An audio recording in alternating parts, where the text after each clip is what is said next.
Hey, all workers, and welcome back.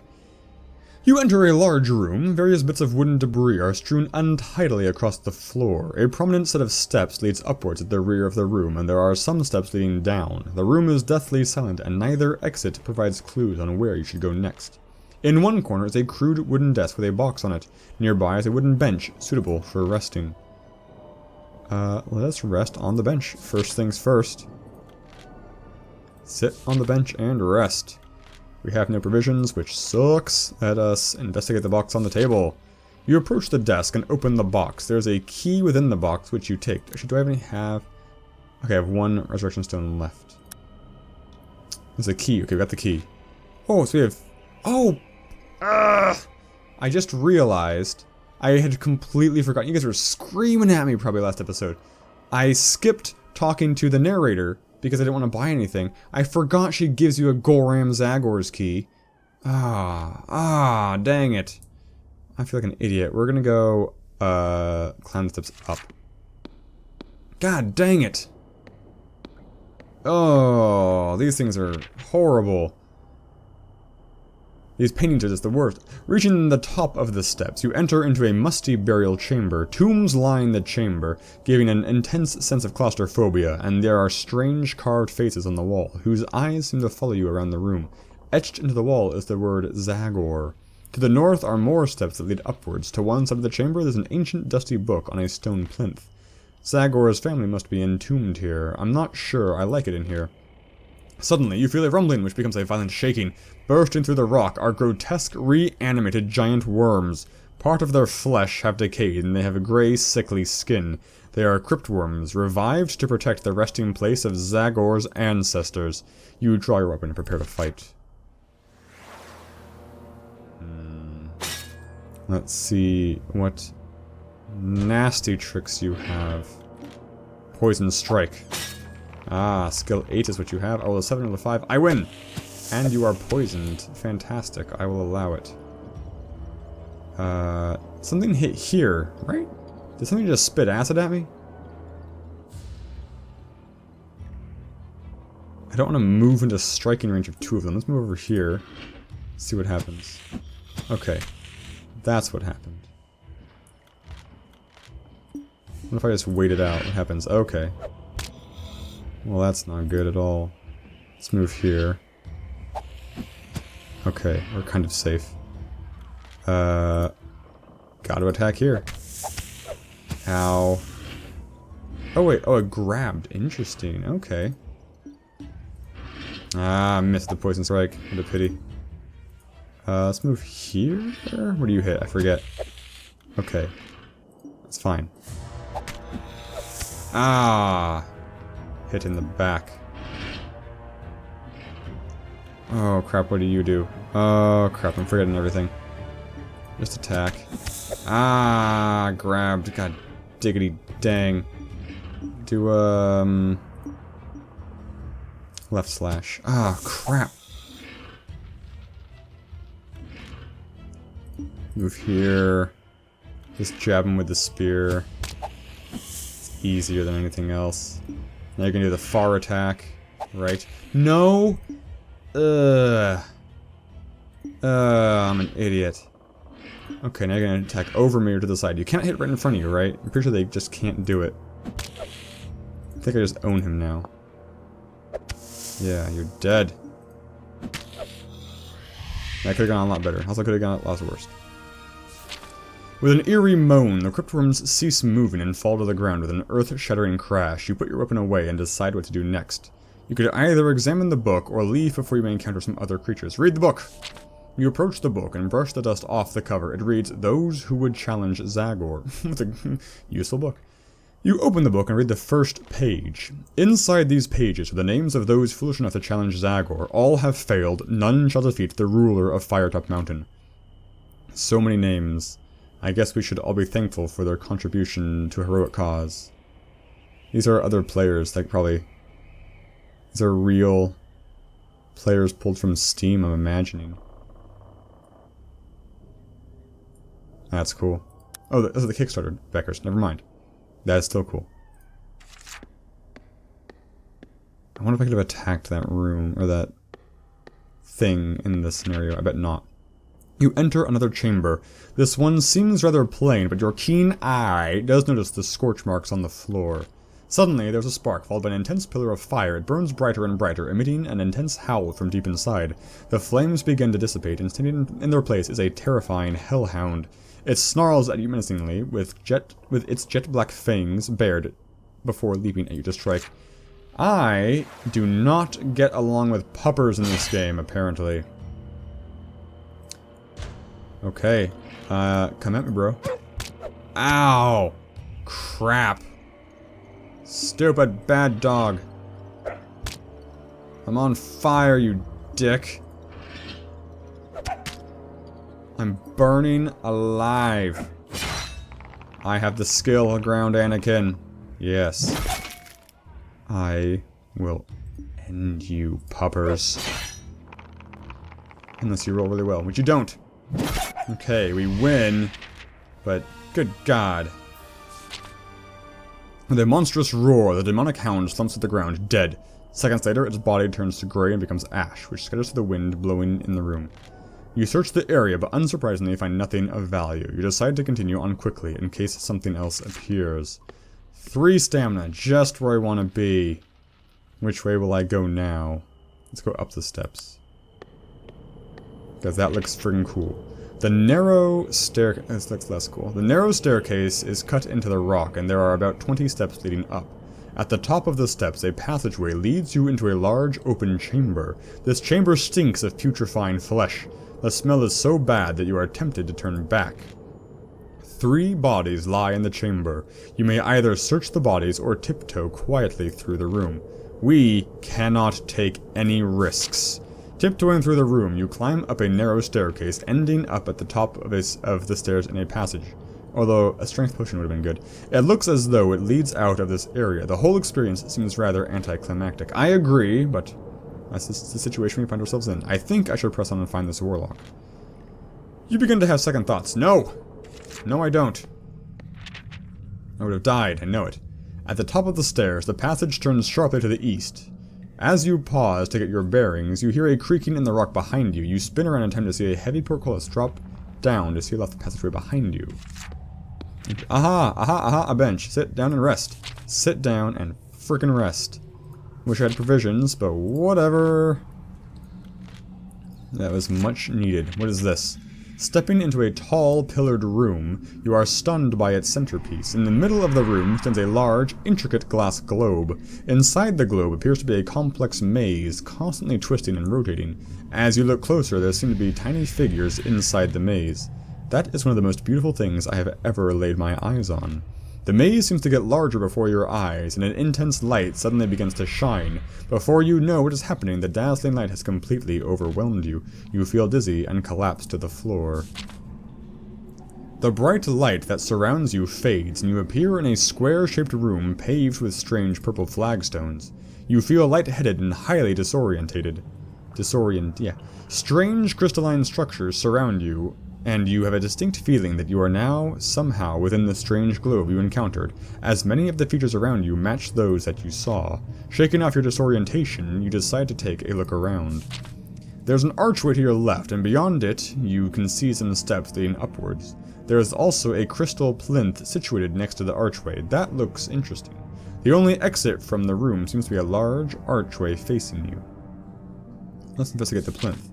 The small crystal plinth is about the size of a dwarf, and it sparkles with an ethereal quality. It looks as though the plinth holds 3 crystal rods inserted into circular slots. Yeah. Remove the rods, man. The rod is icy cold to touch, and your hands slide across its surface. There is no way you can get a grip to apply your strength. Maybe you need to find the other 2 rods. Okay. Let us go up the stairs.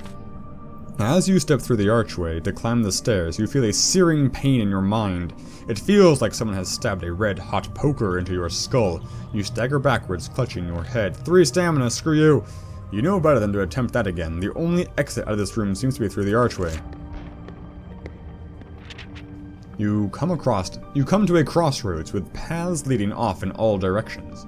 You are surrounded on all sides by this strange crystalline shapes that appear dotted around this place. In the center of the crossroads, hanging from a rope, is a small cage. There's a goblin sitting in the cage with its legs dangling through the bars. Strangely, it looks though the rope is not being held up by anything and disappears into the darkness above. You also notice a metal box on the ground directly below the cage. I will talk to the goblin because that will not hurt at all.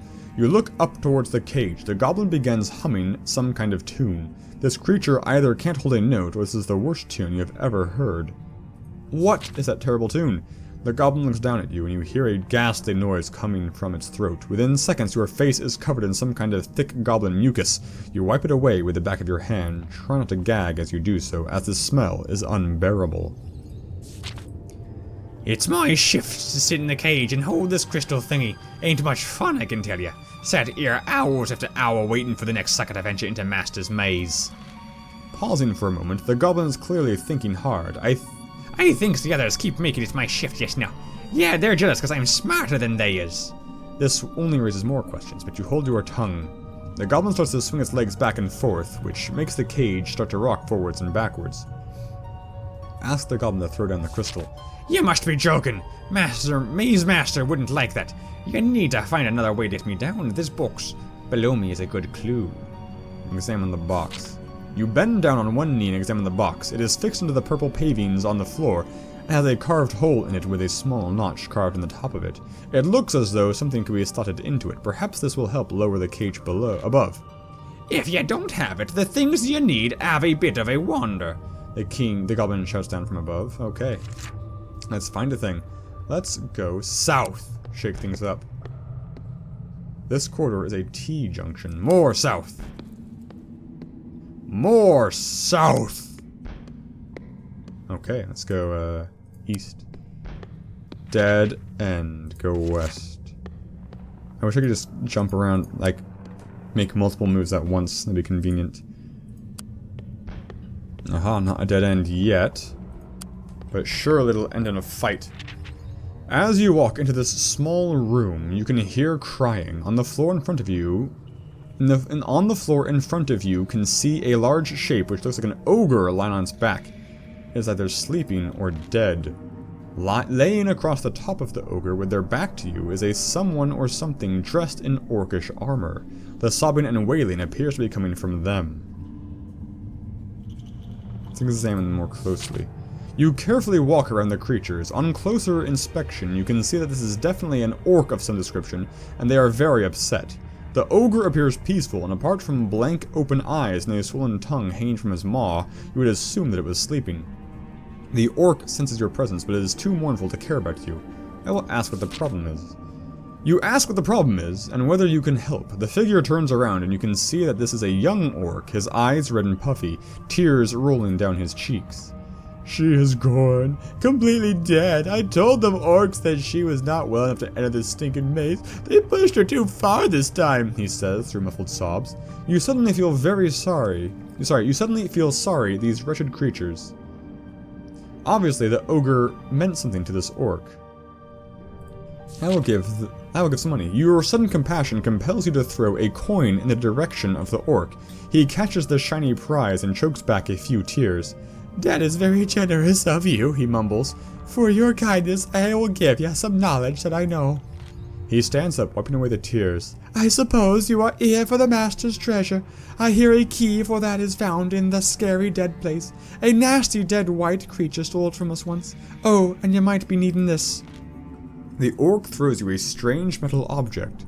It looks like this is the handle that can be inserted into the box under the goblin cage. Cool. Let's pick that up. First things first. Might as well. Like, why does it make me stop here? Like, it could just... Once I don't know. It's, a little momentum-killing hassle is what it is. Okay, handle in the slot. Turning the winch, you can hear some kind of clunking mechanical noise coming from somewhere beneath your feet. The cage begins to drop down in a jerking motion, which makes the goblin jump up to its feet and grip the bars. Crikey, you was doing it. Of all the times had to be on my shift, didn't it? The goblin shouts anxiously. Within a few minutes, the cage thuds down onto the floor, and the sound echoes around the room. The goblin jumps out of the cage, gripping a crystal shard in one hand and a short sword in the other. So we have to fight. Hopefully this won't be too hard. Basically 2 hits and we're dead, I expect. So let's see, what are you doing? Let's try and get lucky and stab through here. Nope, we are not lucky. He's doing that. I don't care, I'm getting out of the way. What do you got? Okay, so you hit diagonally and dodge. That's a good move. Let's attack. Nope, let's attack left. Ah, but he dodges. So I win the roll, but it misses anyway. This is going to be very difficult. Unless he moves backwards. Nope, he dodged sideways. We have to get things lined up properly is what we need. Okay, attack! Ah, the dodge. Yes, of course the dodge. How could I forget the dodge? Ha ha ha! My poisonous strike. A retreating, interesting maneuver. Ah! Crap.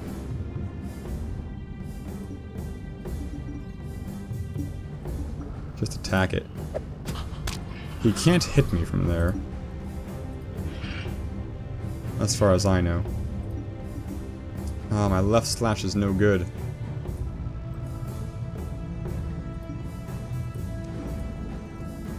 Let's move over here. Don't attack diagonally.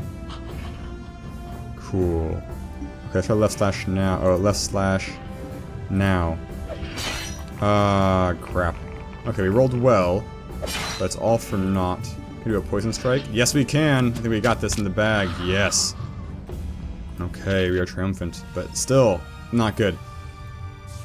You reach down and grab the crystal shard from hand of the goblin. It is smeared in green blood. The goblin's eyes slowly open. I did a good job, huh? Then it closes them for a final time and breathes its last. You check around the room, but there is nothing else of interest in or around the cage. With your prize, you decide to leave. So that's 1 crystal. I believe we need 1 more. I could explore more past the ogre, but I'm not gonna. I'm gonna go south. I'm gonna see if this loops around and connects. It probably does. I'm gonna go east more through here.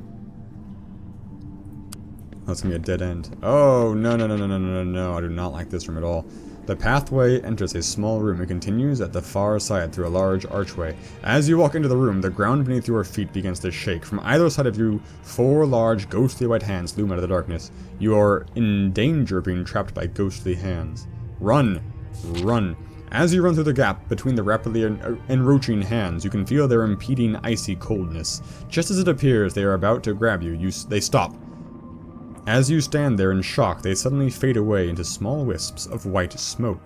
From somewhere in the distance, you hear a laugh which echoes around you. Someone is enjoying your discomfort. Great. I wonder what would have happened if I'd tried to fight them. Oh, this is all gonna loop back around. I should have gone south. No! Crap. Run again.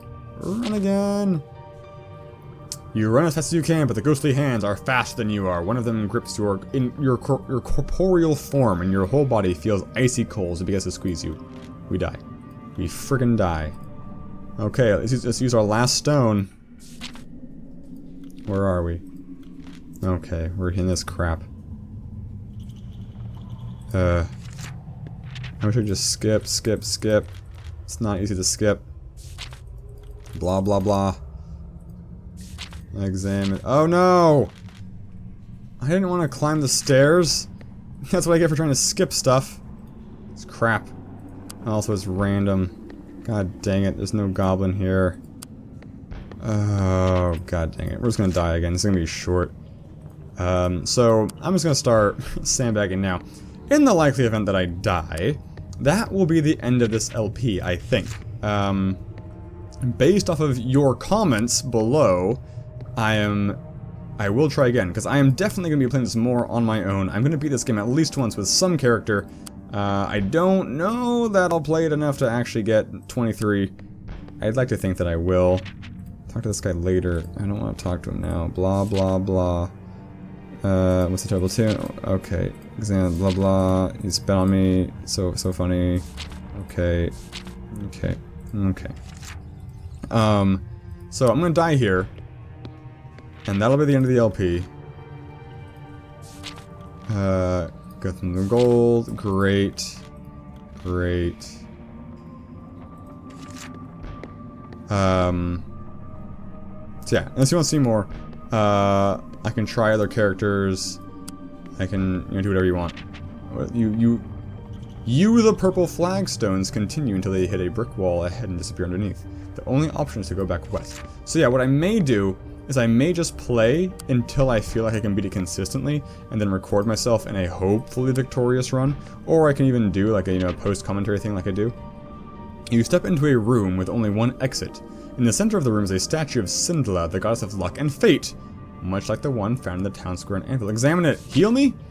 The statue has been roughly hewn out of a very large piece of rock and dominates this room. You walk around it to see if there are any secret compartments. You spend enough time in Firetop Mountain now to know that all is not what it seems. As your hand brushes over the large dice in Sindla's hand, a disembodied voice booms out the following. You have awoken me, adventurer, for I am a genie. I have been cursed to reside inside this accursed statue, the ghastly sister of Titan. Please release me from Sheila. You may know her as Gred or Sindla. Let's add a little more. You ask the genie why they have been trapped within the statue. I was caught sneaking into the celestial court. I just wanted to see. It was my master, Logan the trickster. You thought it would be highly amusing. Who thought it would be highly amusing to serve out my days trapped within this cold, heartless statue? Unless you can release me, I will be stuck here forever. Sure. I mean, we're gonna die anyway. The genie is ecstatic at your choice. This is wonderful news. Good, good. It is quite simple. I grant you a wish, and I am released. You must choose a wish, but choose wisely, adventurer, for your fate may be bound in ways that you cannot foresee.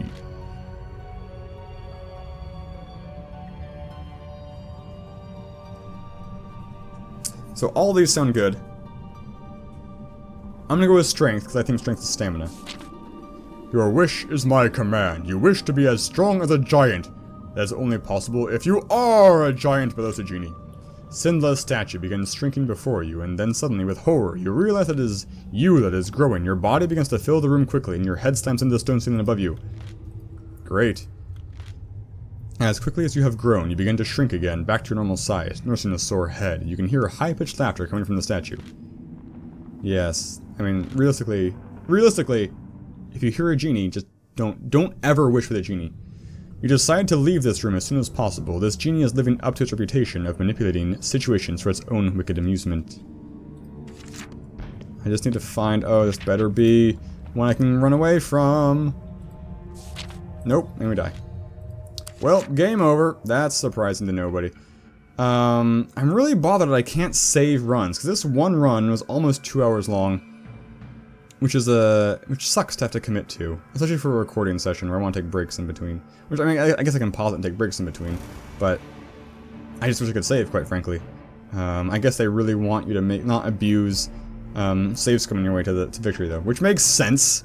But you could do, you could easily implement a quick save type system where you can load the save once.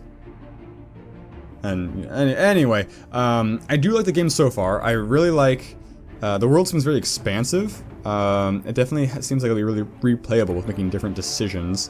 Although, definitely the first several times I play it after this without recording, I'll be making the same decisions just to get to the end again to try different decisions at the end. Because that's kind of how when I would read a book like this, I'd basically have a bunch of bookmarks, and I'd bookmark each decision, so I'd read through it once, and then I'd slowly go back to each bookmark and read to the end, rather than read to the end once, start over, read it all the way through again. And you can't do that with this game, which is whatever, but... So yeah, this was the Warlock of Firetop Mountain. I'll keep you posted about what I plan to do with the series. I definitely would like to show you the end.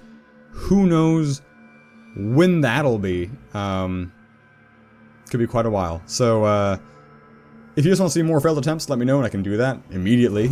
Obviously, very easily. But until then, thank you so much for watching, and I will see you guys in whatever comes next. Signature catchphrase.